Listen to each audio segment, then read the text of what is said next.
Boys, it's the Battle of Scarif time. I am so unbelievably excited. This is the final DLC expansion for Star Wars Battlefront 2. This game has come a very, very long way, but this is it. And I'm kind of sad, you know? I started out kind of disliking EA's Battlefront 2 and all that it stood for and, you know, money grabbing and things like that, but now it's like, I'm gonna miss it, man. I'm gonna miss it. Oh, okay. Either way, we are spawning in here on the beaches of Scarif. It's a bit of a beach landing, and we're going up against the Rebel Alliance. This is Supremacy, which should be pretty sick. Playing as the Empire today.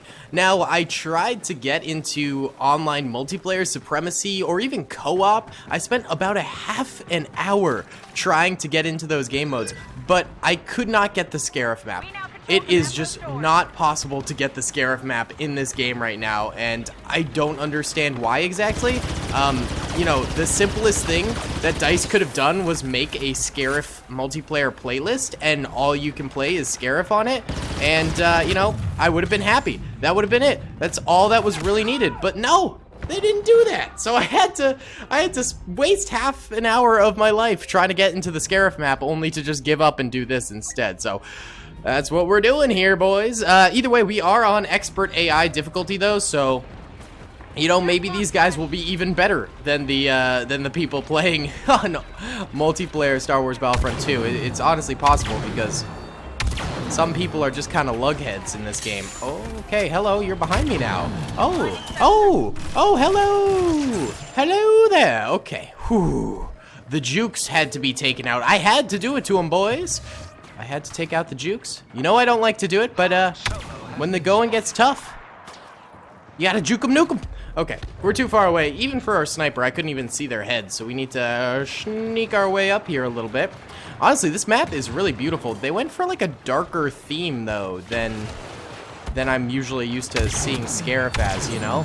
Like, usually Scarif is this bright, luscious, colorful, almost like California, Floridian style of map, but in this one it's actually kind of dark, like stormy sort of a vibe to it. I was kind of hoping for the whole, you know, colorful part, because I think there's some real beauty in colorful Star Wars, because often we get really dark and desolate Star Wars areas and maps, but you know what? I'm cool with it. I'm hip to it being, you know, a little darker take on the map, considering the Battlefront 1 version of this map was, in fact, a much lighter take, so maybe they were trying to differentiate themselves from that. Oh my god, I grenaded myself. No! Ooh, okay. I had to juke myself there, boys. I had to juke myself there. Honestly, it is a really cool map, though. I mean, this is the first I've seen of it, and I'm digging it. It reminds me a lot of the Battlefield 5 Pacific maps that were just released. Iwo Jima and Midway and stuff like that. I guess it's sort of the same vibe, you know? Oh, I thought that was a noggin shot. There we go. There's the noggin shot we were looking for.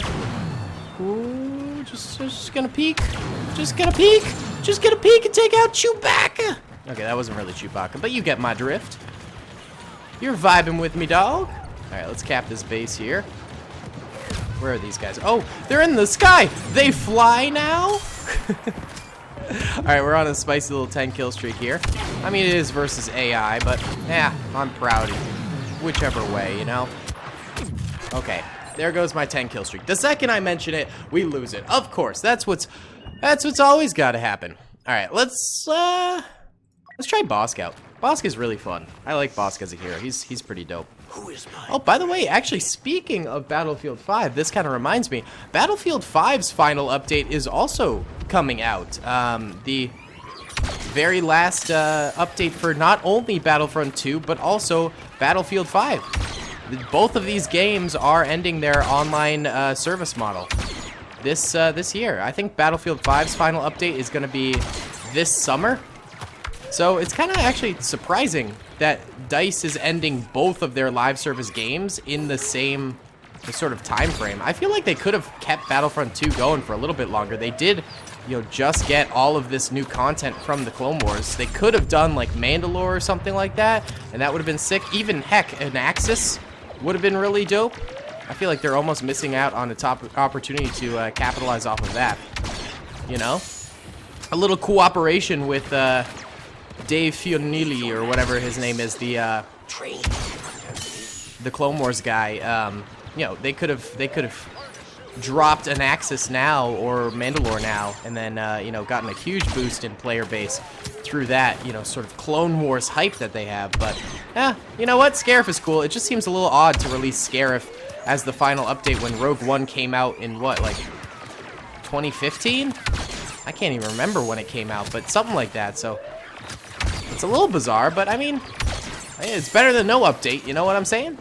But yeah, I mean, I wonder what we're gonna get next. Battlefront 3? I mean, in a previous video, I was sort of questioning what they could possibly add to the Battlefront series with a Battlefront 3. But, you know, you guys commented some really cool things, and I was like, yeah, you know, that would be sick. I would love to see a Battlefront 3. You all convinced me that we need a Battlefront 3. So, I mean, to be fair, you know, there's a lot they could do, and you know, I'd be interested to see it. But at the same time, it's like, it'd be cool to see another franchise rebirthed from EA. Perhaps I don't know, Republic Commandos, the thing everyone's wanted for ages. That would be mega epic. I would really enjoy seeing some Republic Commandos out here. That's really the dream game, I think, right now, is Republic Commandos. Of course, I'd rather not see it from EA. I'd rather see it from, like, CD Projekt Red or something like that. But EA's who we're kind of stuck with, and it seems like Disney is not going to be backing off the EA train anytime soon. So, you know, I guess my hopes are probably Republic Commandos. That's what I would like to see. And I wonder if they're going to be releasing a new Battlefield game very soon as well. Usually when they end DLC for Battlefield, they quickly announce the next game to keep people's sort of interests alive. But I don't know. No announcements yet. It seems like this could be a turning point in both franchises. Could be really cool to see, honestly. I have to say, I wouldn't want them to really announce another Jedi single-player game, to be honest. Like, I wouldn't like to see another Jedi Academy or you know, Fallen Order style of game, because we just got that. I want them to announce something, you know, multiplayer, or if it is single player, I'd like it to be really different, you know, like go Republic Commando style rather than Jedi Fallen Order style. That's what I'm hoping for. I don't want them to, you know, do another Jedi Fallen Order right off the bat just because the last one was successful. I'd rather they do something a little different, because there's so much you can do with the Star Wars IP, and we saw that through, you know, Lucas Games' handling of it. You know, we got Lego games, we got Jedi Knight Jedi Academy, we got Republic Commandos, we got Battlefront 2, we got, you know, pod racing, we got, like, Empire at War. There's literally so much you can do with the Star Wars IP that'd be almost criminal to sort of rehash another thing. And so far, really all we've gotten has been, you know, Battlefronts and Fallen Order. So it's like, there's so much potential in there that I would love to see EA tap into. But, you know, with previous follies in the Star Wars game arena with, you know, the start of Battlefront 2 as well as Battlefront 1 EA, I'm wondering if they're actually going to be, you know, open to really trying out something a little bit more risque, you know, turning the story on its head and doing something completely different. I'm not sure if EA has it in them to do that. They're not that kind of brave studio that would try something like that. And that's why I would rather it go to, like, CD Projekt Red, who are sort of known for their genre bending or, you know, risky takes in the gaming industry and things like that. Like, I'd like to see it go to a company that will do crazy things with the Star Wars universe, because it's so vast and you could do so much. I mean, at the end of the day, I obviously do want Clone Wars. You know, that is probably my favorite era of Star Wars, just slightly behind the original trilogy. And, you know, the original trilogy I love for the movies, you know, but beyond that, the extended universe, I much prefer the Clone Wars stuff. and you know, the extra canon and lore and things like that. I'd prefer Clone Wars over original trilogy. So, you know, obviously I have a bias, and I'd like to see some Clone Wars related content, but I'd be okay with anything, you know? I'd be okay with anything. New Star Wars is new Star Wars games, and I'm there for it. You know, that's the problem, is EA can always count on my money. You know, like, when Battlefront 2 came out, I did not boycott. Actually, I think I did. I think I boycotted for like a month or two, and then I eventually gave in and bought it. So, like, that just sort of goes to show, like, it's Star Wars. Star Wars will sell no matter what, so does EA really have too much to worry about? You know? I guess if it's like super off-brand, then yeah, people probably won't buy it, but I don't know, I'm just kind of ranting about my thoughts on like latest Star Wars games and news. I hope you guys don't mind, but you know, the whole ending of the update thing has got me really thinking about like what the future of Star Wars will end up being, because you know, it's sort of out in the open now. This is a time for change, I think, and I'm half excited about it, half worried that you know, EA will drop the ball, because they never really learn their lesson, do they? But you know what? I'm liking the Scarif map, though. I gotta say, it's pretty simplistic. Like, overall, this is definitely one of the smaller maps we've ever really gotten. You know, maybe this would play better on Walker Assault, I'm thinking. Because right now in Supremacy, we seem to be sort of deadlocked in this one area. You know, both teams have sort of controlled these same points for a while now, and there's been very, very little movement in terms of anything else. So, you know, I'm wondering if Walker Assault would be better because we'd see more of the map, that sort of a thing. But, I mean, even regardless of that, yeah, Chewbacca, where'd you go? Okay, he's dead. Regardless of that, it is a very skinny map, you know? So, I don't know. Either way, that was a defeat there. You know, let's switch sides. Let's play on the other side. So I'll be right back. All right, boys, we're switching over to the Rebel Alliance side of things. Let's try Heavy out. I also went ahead and shortened the round length a little bit since we sort of saw the map before, and I just wanted to play a little bit of the Rebel Alliance. Okay, so it won't let me move. There we go.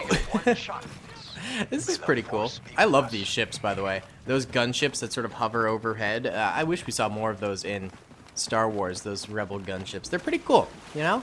I think they rival the LAAT in terms of coolness, but the LAAT, it might just have a slight leg up. It might have a slight leg up. All right, we're ignoring points B and A. We're going to let our teammates capture those, and we're going straight for C.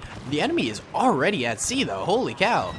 Okay, you guys got a chonky jump start right there. That was pretty chonker. Oh, my God. Oh, when the bushes start speaking, Death Trooper. Okay, looks like we won that little beach attack. Oh, dead Shore Troopers. Bye-bye. See ya. I do love the Shore Troopers, though. They are probably one of my favorite additions to Star Wars Original Trilogy. Quite honestly, the Rogue One movie added so many nice things to the original trilogy. Shore Troopers, Death Troopers, Scarif. You know, what's his face? The dude with, like, the breathing respirator who, like, died on that planet for no reason. Could have just left. Saul Guerrera, that's his name. And meanwhile, Saul Guerrera has now been mentioned in, like, almost every Star Wars property since then, you know? Like, Saul Guerrera, after being introduced in Rogue One, has made a return so many times in Star Wars. So really, Rogue One, it added so much content to the Star Wars universe. It's kind of insane, actually, how much content it added. And all good content, too. It's not like, I mean, obviously the sequel trilogy added content, but it's arguable that a lot of that content wasn't necessarily good. Meanwhile, Rogue One, almost all of the content was an absolute banger, you know?